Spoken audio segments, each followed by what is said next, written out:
ॐ नमः सिद्धेभ्यः।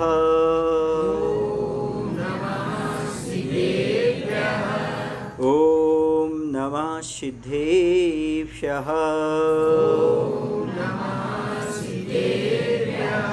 नमः श्रीवर्धमानाय निर्धूतकलिलात्मने सालोकानां त्रिलोकानां यद्विद्यादर्पणायते यद्विद्यादर्पणायते। बोले अहिंसा परमो धर्म की, देवादिदेव श्री शांतिनाथ भगवान की, आचार्य गुरुदेव हों श्री विद्यासागर जी महाराज की, आचार्य समय सागर जी महाराज की।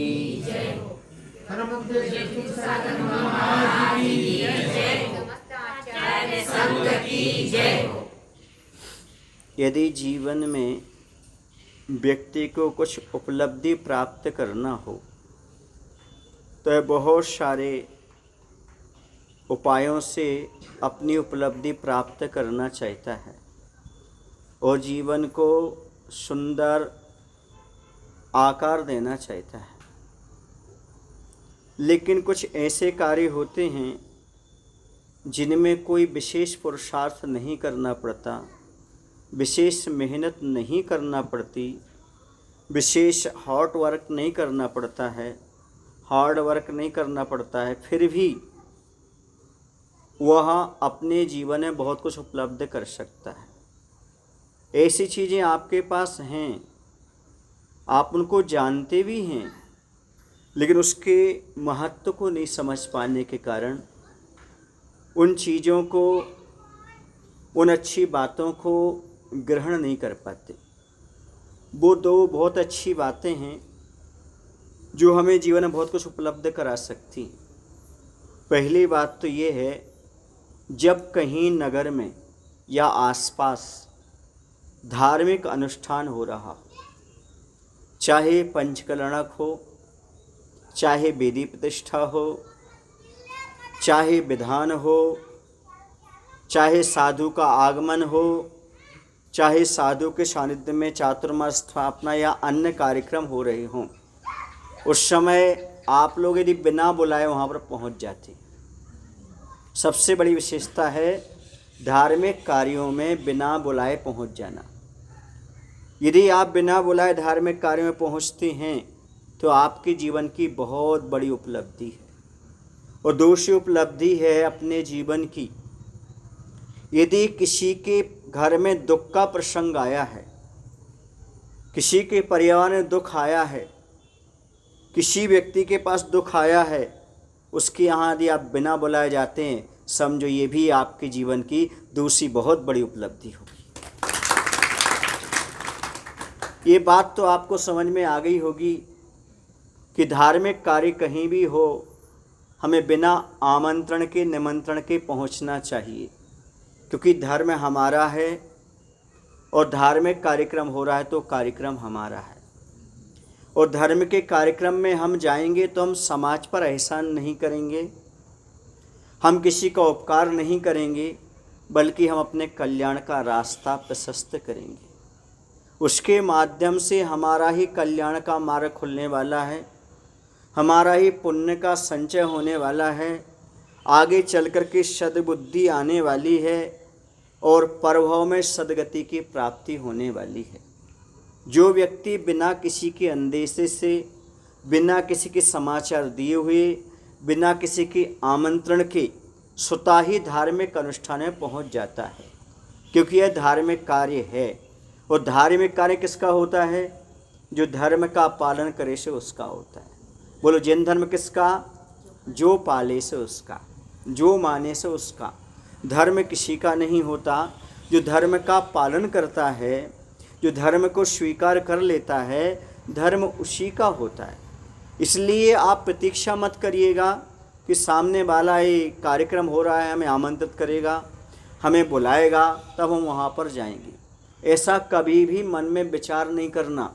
यदि धार्मिक अनुष्ठान चाहे गांव में हो रहा हो, चाहे आपके विरोधी लोग कर रहे हों, चाहे आपसे जिनके विचार नहीं मिलते वो व्यक्ति कर रहे हों, लेकिन बस धार्मिक कार्य होना चाहिए। धार्मिक कार्य है तो बुलाएं या ना बुलाएं, आपको वहाँ पर जाने की अनिवार्यता है। सामने वाला क्या सोचेगा ये नहीं देखो, हमें क्या करना ये सोचो। क्यों? क्योंकि हमें धर्म करना है, और जहाँ भी धर्म की बात मिलती है वहाँ पर हमें पहुँचना बहुत ज़रूरी है। दूसरी बात है, दुख के प्रसंग में पहुँचना बहुत ज़रूरी है। यदि किसी व्यक्ति घर में दुख आया है, मान लो किसी के यहाँ किसी की मृत्यु हो गई, मरण हो गया, किसी को कोई अजारी बीमारी आ गई, किसी का एक्सीडेंट हो गया, या कोई भी घटना घट गई, तो आप प्रतीक्षा करते हो क्या वो बुलाएंगे तब उनके घर जाएंगे? यदि आपके मित्र हैं, आपके परिजन हैं, आपके कुटुंबी हैं, तो वहाँ तो आप जाते हो कि नहीं जाते हो? इसी प्रकार से नगर में कोई भी व्यक्ति हो, यदि आपको लगता है कि वीतराग धर्म संबंध रखता है, अहिंसा धर्म संबंध रखता है, तो आपको देरी नहीं करना चाहिए, तत्काल उसके घर आपको पहुंचना चाहिए। दूसरी बात, तो धर्म से संबंध रखे या ना रखे, एक करुणा एक भाव होता है, करुणा एक धर्म होता है। जैसे हम करुणा दान में पात्र अपात्र की गवेषणा नहीं करते, खोज नहीं करते, वैसे दुख के प्रसंग में करुणा, बस उसके घर आपको जाना चाहिए, उसकी तकलीफ़ को पूछना चाहिए।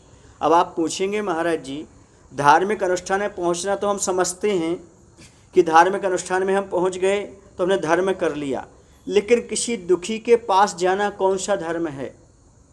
तो आचार्य कहते हैं, अपने दुख आने पर आंसू आना, ये पीड़ा चिंतन नाम का आर्त ध्यान है, ये दुर्ध्यान है, ये अधर्म है। लेकिन दूसरे के दुख को देखकर आंखों में आंसू आना, ये धर्म ध्यान, ये धर्म ध्यान कर रहे हो आप। किसी दुखी व्यक्ति के घर यदि आप पहुंच जाते हो, सांत्वना के दो शब्द बोल करके आते हो, उसकी कुछ मदद करते हो, उपकार करते हो, नहीं करते हो, लेकिन आप 5 मिनट समय दे करके आते हो और उसके दुख में अपनी अभिव्यक्ति करते हो और 4 शब्द बोलते हो, कोई बात नहीं, मैं आपके साथ हूँ, जितना बनेगा मैं सहयोग दूंगा, इस प्रकार के सांत्वना के शब्द हैं। आचार्य कहते हैं भी तुम धर्म ध्यान कर रहे हो, क्योंकि दुखी व्यक्ति के पास आप गए हो। सुख में भले मत जाना, शादी हो रही उसके यहाँ मत जाना, चल जाएगा, विवाह हो रहा हो मत जाना, कोई अच्छा रंगारंग कार्यक्रम हो रहा मत जाना, लेकिन यदि उसको दुख आया है तो जरूर जाना, क्योंकि सच्चा धर्मात्मा वही है जो पुण्य के उदय में सामने वाले के पास जाए या ना जाए, लेकिन पाप के उदय में जरूर जाता है।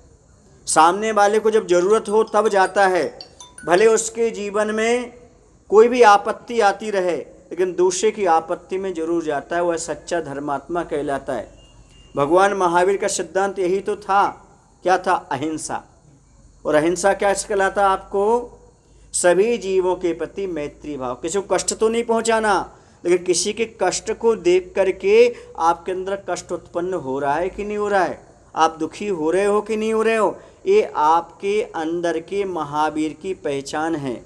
दूसरे के दुख को देखकर जिसकी आंखों में आता नीर नहीं, मैं कहता हूँ उसके हृदय में बसता महावीर नहीं।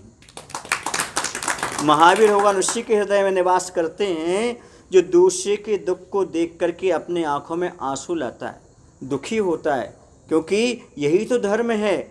जैसे मुझे किसी चीज़ पर दुख होता है तो वैसे सामने वाले को दुख हुआ है, ऐसा महसूस करना ही तो आत्मा का परिचय है।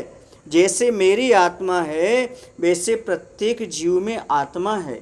मुझे कष्ट आया तो मुझे भी किसी की ज़रूरत पड़ती है, आपको पड़ती, किसी की ज़रूरत नहीं पड़ती सांत्वना में। इसी प्रकार से किसी पर कष्ट आया है, यदि आप जाकर के निवारण करते हैं, दूर करते हैं, तो समझिए बहुत बड़ा धर्म करते हैं। तो आपका भी 2025 आने वाला है, तो इसमें कम से कम 2 नियम अवश्य लेना। कौन से 2 नियम लेना? धार्मिक कार्यक्रम कहीं भी हो रहा हो नगर में, बिना बुलाए पहुंच जाना, और किसी के यहाँ कष्ट का प्रसंग आया हो, दुख का प्रसंग आया हो, तो वहाँ पर बिना बुलाए चले जाना। आपका जीवन बहुत उन्नत बन जाएगा, आप धर्मात्मा बन जाएंगे और आपके जीवन में 4 चांद लग जाएंगे और आपका 2025 सार्थक हो जाएगा। बोले महावीर भगवान की, आचार्य गुरुदेव श्री विद्यासागर जी महाराज जी की बोलो। बोलो हे प्रभु, हम सभी को इतनी शक्ति इतनी बुद्धि देने की कृपा करो ताकि हम सभी लोग अपने जीवन में दो काम अच्छी तरह से कर सकें। बिना बुलाए धार्मिक अनुष्ठान में एवं किसी के दुख का प्रसंग आया हो। नमस्ते महाराज जी, नमस्ते। बोधि समाधि नाम शुद्धि साधु